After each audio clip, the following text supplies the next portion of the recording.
short version is I'm basically, coming from the economics field. And as an economist, I looked at back then at the world and at how the economy is structured. And I thought I would like to find the best store of value because that will protect me from inflation. So this was kind of my initial thing that I was kind of searching for. And I found basically Bitcoin. And then throughout Bitcoin, I found at one point, Richard Hart through some interviews which he made. And then basically his thinking is very similar to mine. And then he was able to explain even more things about Bitcoin. So I started listening to him. And then he cares kind of about the same things like I care, being like a super great store of value. And then he creates this other thing, which is called HEX, which in my mind, it's just a better design of a store of value system. And I think HEX is basically the best store of value system which is out there in the world. And we can go deep down on that. But that's how I got into HEX. And from there on, I was trying to support the system, but I didn't have as much time like now. So I made more and more time. And what I built now and all of these charts that I'm basically posting on a daily basis is actually a work which I started in 2021. So back then I started working on it. And all of that work basically led to the charts which you can see now. Okay. Yeah. Actually, I do want to drill down into you're claiming HEX is the greatest store of value.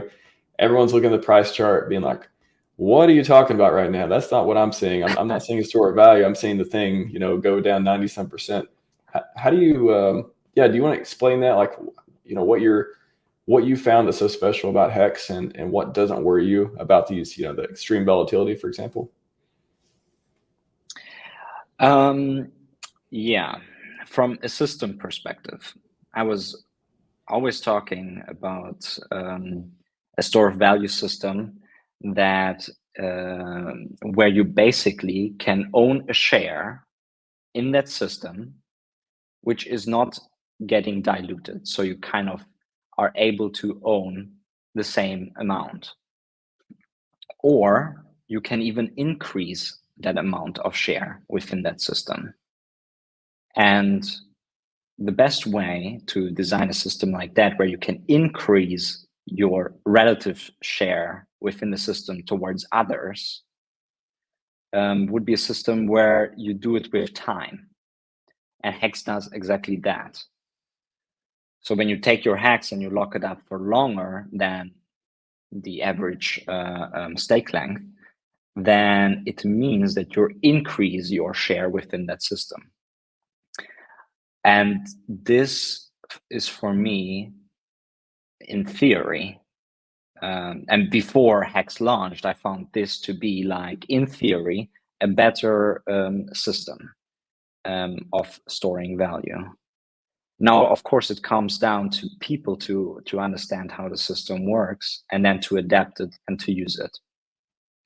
And okay, we're 90, depends on which chart you look at. If you look at the combined HEX chart or not, we're down 98, 99%, you name it.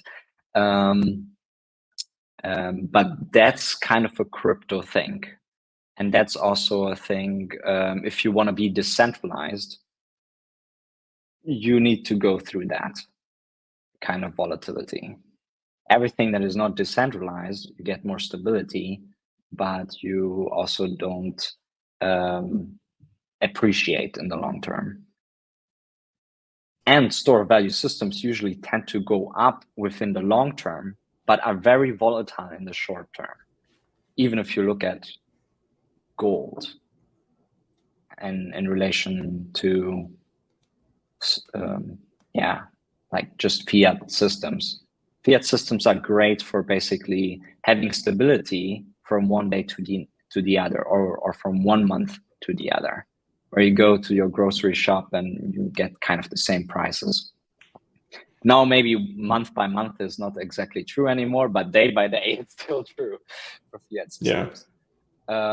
But for store value systems, it fluctuates very much in between months and days, especially. But over the long term, they go up in value. Yeah, so that's kind of an explanation of why HEX would be the best one. And now we could look at like store value systems of gold or of Bitcoin, and how they are basically inferior in the design. Yeah, I would love to. What do you got on that? Well, okay, let's maybe start with Bitcoin. In Bitcoin, you need to secure the system state. You need to secure the blockchain, and therefore you have proof of work. You have the mining. I think a lot of people know this argument that miners, they have to use electricity. They have to pay the electricity bills. So it's a negative externality, and they need to sell down basically the Bitcoin price. Whereas in HEX, it's a smart contract. You don't actually need to sell it down, right? You use time instead of electricity. So that's one thing. The second thing is that Bitcoin is inflationary. So you as a holder, you're getting diluted. The miners bring the new supply, but you as a holder don't get that supply. So you're getting diluted. You can't maintain the relative share towards others within the system. And yeah, therefore I think it's inferior in theory. And the other thing is that, okay, you might say, yeah, but Bitcoin, you have only 21 million coins. That is only theoretical, because when we reach the 21 millionth coin, then maybe miners want to still play the game and still maybe mine some new Bitcoin. And maybe they kind of can convince the network to upgrade, because maybe transaction costs are not enough for them. Who knows? We have never seen that. We have never seen a proof of work blockchain system at the end where every coin is mined. We haven't seen that. So the 21 million is basically just theoretical. That's kind of, for Bitcoin, the arguments that I can currently think of. Should we go with gold? Yeah, let's go on to gold. I'll bring up, I wrote an article a while back, HEX versus Bitcoin as well. I'll put up there. But yeah, while you're going for gold, I'll just reference that while you're talking on this one. You have any other like interesting thought towards like the HEX and Bitcoin comparison? Yeah, one sec. I'll put up the. I mean, remember writing about this. There's some technical considerations of security. Yeah, the security part. Actually, I would. Let's see. Let me bring this up. So this is something I wrote last year about HEX versus Bitcoin. I'll put it in the chat. So I did actually talk about security, although I would say that it's a little, I think it's a little apples and oranges to talk, smart contract that's, unless Ethereum literally, gets taken over, and otherwise it's kind of hard to change that part. However, I think that the whole ability for to limit the attack surface is a valid thing. Like it is, with Bitcoin, it can be changed. It is less modular. I wouldn't say it's not modular. I wouldn't say it's spaghetti code, even though I love RH, but I would say, we got billions of dollars back in this. There's some smart people buying Bitcoin as well. But I would say the limiting the attack surface where it's been audited, it's encapsulated in a smart contract. As long as the network's running, it's running. That is actually there is something to be said there for as far as security goes. So talk a little bit about security there. Features. I think features is the biggest thing I would say Bitcoin is just inferior on, because I mean, just going back to Richard's point, what can you do with Bitcoin? You can send it, receive it. Maybe you can mine it, but then what are you doing from there? You're just selling it down for electricity. You're securing the network, but it's over secured. You can go through that angle too. But I think having a system that's literally built for earning yield trustlessly is a game changer, and it's something that Bitcoin can't do.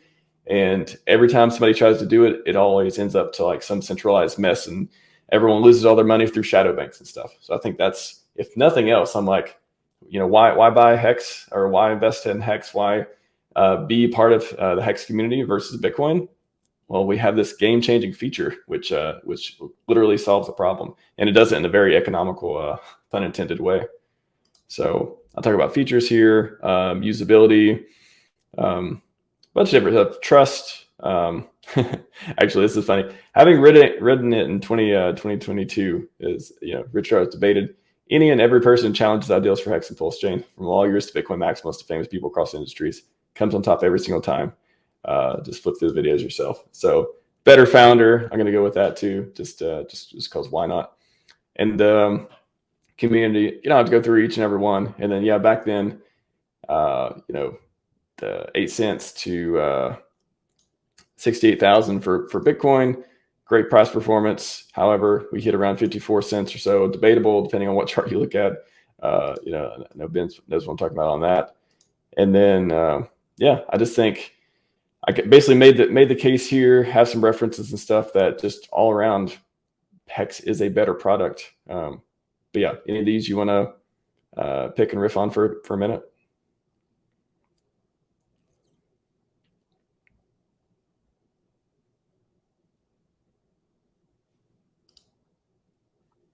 I was muted, sorry. All right. What was your last question? To pick apart one of these? I said any of these you want to pick and riff on for a minute, talk about for a minute. No, I think it's a great summary that you have. I mean, there are definitely some points which are not just about like the store of value theory that I'm putting into place, but going into technical reasons. You go also basically into community aspects and adoption aspects, and I mean, I like Bitcoin as well, don't get me wrong. I just like HEX a little bit more. Yeah, that's the thing. It doesn't have to be like this holy war of like choosing one or the other and like making the other one look bad. It's you can like, I like Ethereum too. I like Bitcoin, I like Ethereum. I just like HEX and PulseChain much more. For people who like less volatility, but they still want to go into crypto, maybe Bitcoin and Ethereum are, great assets to hold for them. So I still recommend it to some folks. But yeah, you can also say that, for example, Bitcoin has the best liquidity in whole crypto. So billionaires would more likely to buy that. It makes more sense for them. Sure. And regulatory clarity for Bitcoin.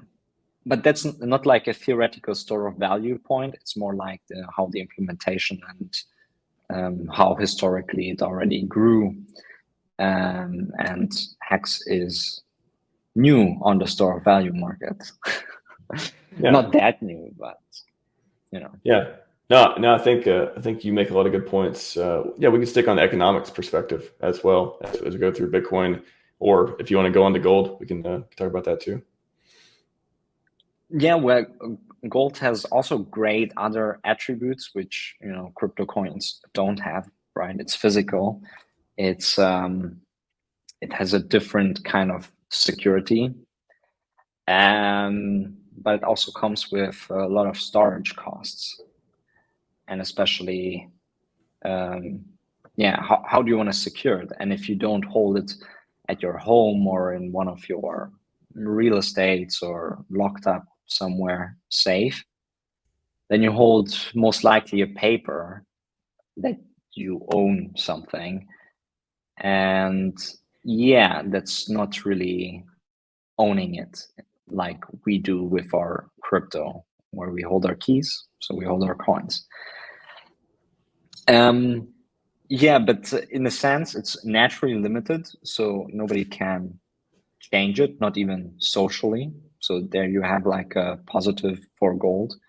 But who knows, maybe there's a lot of supply which we haven't discovered yet, and then we discover it maybe in 10 years from now, and then all of a sudden.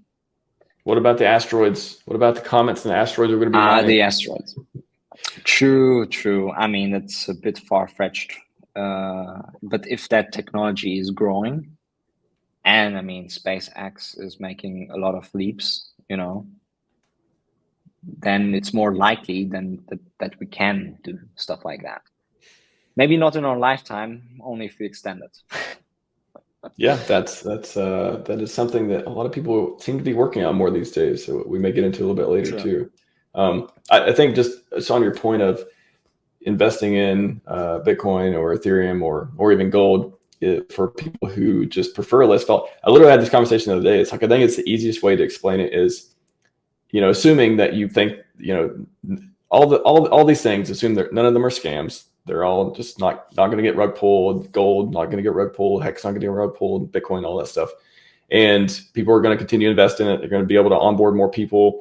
There's going to be more and more involvement and resources and investment, all that stuff. And it's going to last. It's going to stand the test of time over long periods of time. Assuming all that, you put that together to make them all on a fair playing field. And then you say, okay, which one in the current time do you want to, like, do you want to have more volatility? Do you want to have more risk to the upside? Or do you want to have less? And do you want to have, you know, a lower amount of gains, more stability, more liquidity? Like, what is it that you value? It comes down to that. And what is it that you can tolerate? Like, what you value and what you can tolerate.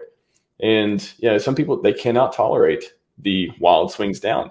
And, you know, they may be in the community for a while and they may leave and they may come back later when things are more stable, but less gains are here. You know, that's the thing nobody talks about either. How many people are we going to onboard once things become, you know, super legitimate? Everyone, there's liquidity everywhere. And a lot of the mad gains are gone, but like the stable gains are still there. And people actually start using it for, you know, to replace, you know, whatever it is, whatever investment product they got, whether 401k or whether it's their CD at their bank, or like when people start doing that and all the mad gains are gone, like no one's kind of like thinking about the future aspect of all these tools that are meant to last, you know, way into the future and can can be used for years at a time. Like, you know, 5555, we talk about a lot, 15 years, or just laddered out and stuff too. So the mad gains are here when the risk is the highest.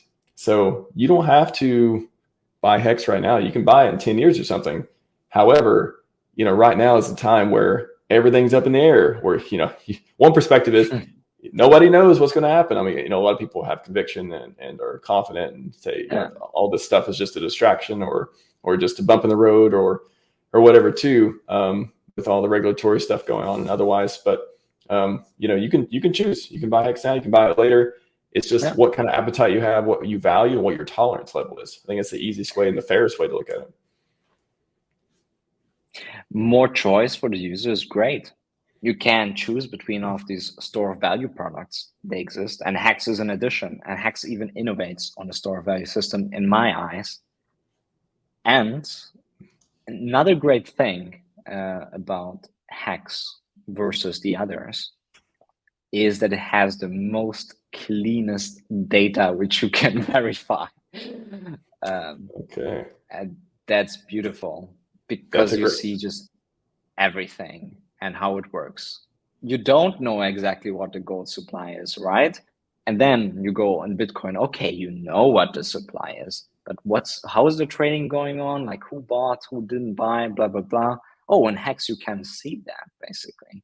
So you have even more data, even more clarity. That's also just great. It could change, of course, but I love it. And I hope that HEX on-chain trading will be always here and will be most of the trading, like something like 90% at least.